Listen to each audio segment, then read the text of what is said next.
So ito na po ang hitsura ng debit card ng SeaBank guys. Ang makikita lang natin dito ay ang ating pangalan at logo ng Mastercard. Hi guys, this is Melvin once again and welcome back to my YouTube channel. Sa bagong update ngayon ng SeaBank guys ay available na po ang kanilang debit card. Noong pag-open ko pa po kasi dito ng savings account ay hindi pa ito available. So ngayon pwede na po tayong mag-request or umorder nito online. At yan ang ituturo ko sa inyo ngayon for today's video.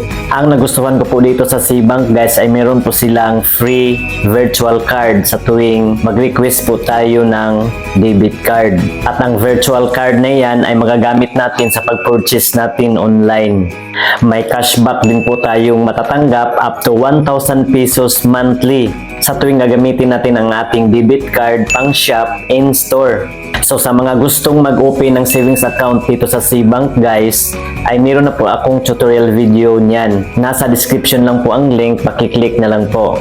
So let's go, sundan nyo lang po ang video ito guys dahil ituturo ko rin po sa inyo kung paano i-activate itong card.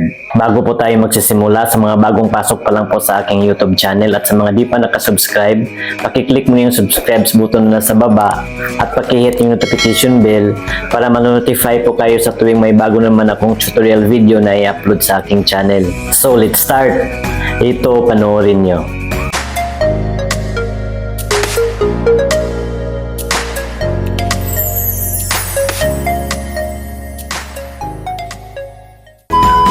So ayan po guys, ang una po natin gawin ay syempre i-open natin ang ating SeaBank account. At sa SeaBank dashboard, i-click natin itong cards. So bago po tayo mag-request or mag-order ng debit card guys, ay kailangan munang applyan muna natin itong ating free virtual card. At ito na po yung mga benefits ng debit card guys. Nakalink po ito sa ating savings account. At ito na po yung sinabi kong free virtual card at may matatanggap po tayong cashback in every purchase. At pwede rin natin itong gamitin sa pagbayad ng ating mga binili sa mga store or sa mga malls. At pwede rin tayong makapag-withdraw sa mga ATM ng kahit anong bangko. At kung may mga tanong po kayo guys, may frequently asked questions din dito sa baba. So ngayon, i-click na natin itong apply now. Confirmation. I-confirm lang natin guys kung ang pangalan na i-display sa ating card ay ang ating buong pangalan. At dahil virtual pa po itong in-applyan natin ay free po ang nakalagay dito sa fee. So ngayon i-click na natin itong confirm. Next po guys ay ilagay po natin ang ating SeaBank password. Restricted po kasi ang screen record dito guys. Kaya di natin makikita. At pagkatapos nating nailagay ang ating password sa SeaBank, ay ito na po ang next. Successfully created virtual card. Congratulations! Your virtual card is ready to use. So ayan po guys, pwede na natin magamit ang ating virtual card. So i-click lang natin itong done. So ayan po guys, nakadisplay na po ang aking pangalan sa harapan ng card. So ngayon guys ay mag-request na po tayo ng ating debit card. Click lang natin itong may nakalagay dito na get your physical card. Physical card benefits. So nabasa ko na po ito kanina guys. At ito na po ang fee ng card. 200 pesos. At i-deduct daw ito guys after na masuccessful ang ating application. At wala na po itong dagdag na delivery fee guys ha. So ngayon, i-click na natin itong apply now. Order physical card. So ito na po ang aking card details guys, nakalagay na po dyan. At ang sunod po natin gawin ay ang ating delivery details. So ilagay po natin dito guys ang ating kompletong address kung saan natin gusto itong ipa-deliver. Tulad po ng ating barangay, city or municipality, province. At dito sa baba ang ating zip code. Next po kung anong street, building or house number. At kung may mga other details guys, example po kung anong block or unit number. At pagkatapos nating ma-fill upan ito guys, i-click na natin itong next. confirmation. So i-double check natin yung mga detalye na ating nilagay guys. So ito na po ang aking pangalan at ang aking address at ang bayad ng card na 200 pesos and then ang aking savings account sa Cbank na kung saan doon po i-deduct ang 200 pesos. Kailangan pong may laman ang ating savings account guys. At pagkatapos niyan, i-click natin itong confirm. I-type ulit natin ang ating Cbank password. Yung 6-digit PIN guys na ating ilalagay sa tuwing maglalagin po tayo. So ito na po yung application result guys. Successful na po ang aking order. So may date nakalagay dito kung kailan ko in-order. So August 25, 2024 sa alas 3 ng hapon. At marireceive daw natin ito within 10 banking days except for certain provinces. So ito na po nakalagay na dito ang aking delivery address. So ganun lang po guys. So ito na po guys, after 7 working days ay dumating na po ang aking debit card. So bali 9 days lang ang hinihintay ko kasama na po ang Saturday at Sunday. Magti-text po sa atin ang courier kung i-deliver na po ang card sa araw na yan. Ang courier pala nito sa akin guys ay ang Ninja Van. At salamat sa rider dahil nakarating ng maayos ang card ko. So ito na po ang envelope na nilagyan ng card guys. After nitong envelope ay may nakabalot pang papel sa card.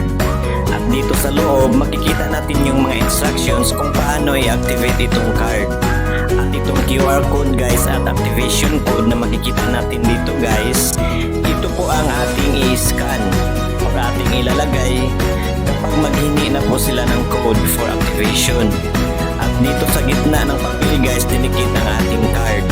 At dito naman sa baba, mababasa natin ang mga benefits nitong debit card. So ito na po ang hitsura ng debit card ng Cbank guys. Ang makikita lang natin dito ay ang ating pangalan at logo ng Mastercard. Yung ibang card details guys tulad ng card number, expiration date at CVV ay makikita lamang sa Cbank app. At nung tiningnan ko sa app ang expiration date nito, may expire pala ito guys sa 2030.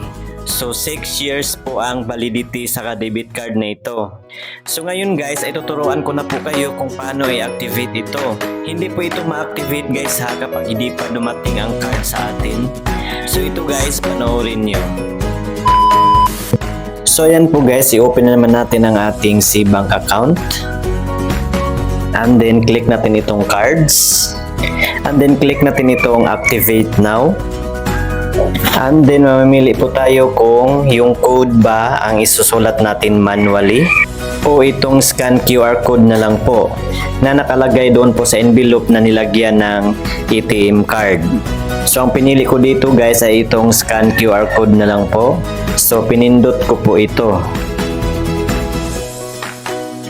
And then in-scan ko po yung QR. At pagkatapos niya, ni-enter natin ang ating 6-digit password guys. Naka-restrict na naman ang screen record dito. At pagkatapos nating nailagay ang ating password, ay automatic activated na po ang ating debit card. So ngayon guys, balik po tayo doon po sa ating dashboard ng debit card.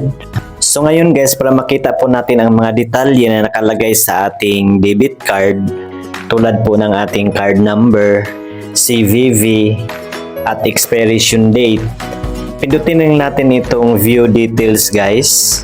At kapag napindot na natin yan, makikita natin lahat yung mga detalye ng ating debit card.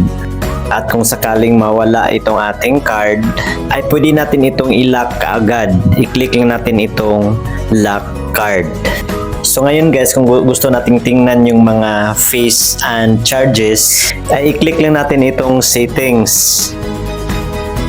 So dito po sa card settings guys, ay makikita po natin dito ang card usage control.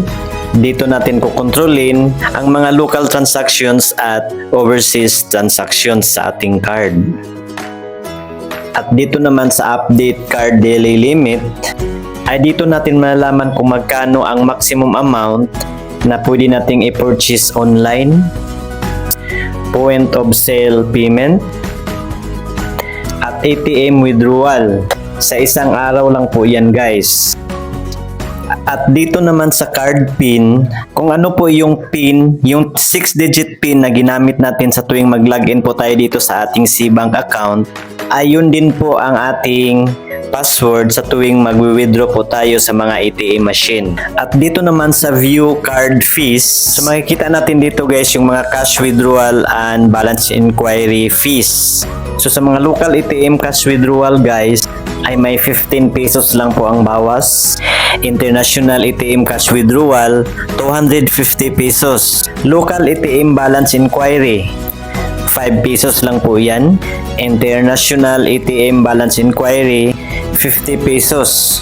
At dito naman sa mga payments guys, yung sa mga local merchant payments, ay wala po tayong bayaran yan guys. Yung gagamitin natin kung mag-shopping tayo. Sa foreign currency markup, free din po. Dynamic currency conversion ay free din po. At dito sa others, virtual card issuance is free. Physical card issuance is 200 pesos. At sa cash withdrawal pala guys, as of July 2024, ay pwede na po tayong maka-withdraw sa mga bangko na ito sa kanilang mga ATM machines.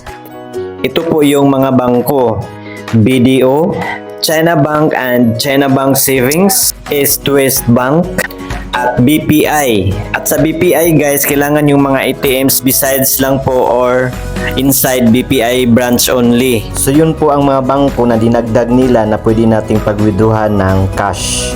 So yun lang po guys. At uulitin ko po guys, wala na po tayong babayaran sa delivery. So yun lamang po guys, sana may natutunan po kayo. Paki-like na lang po sa video ito kung nagustuhan nyo at paki-share na rin sa iba para may idea din po sila. At para sa iba pa pong mga katanungan, pakisulat lang po yung mga tanong dyan po sa comment section sa baba. So yun lamang po guys, maraming salamat sa panonood. See you again sa next kong tutorial video. Goodbye. God bless.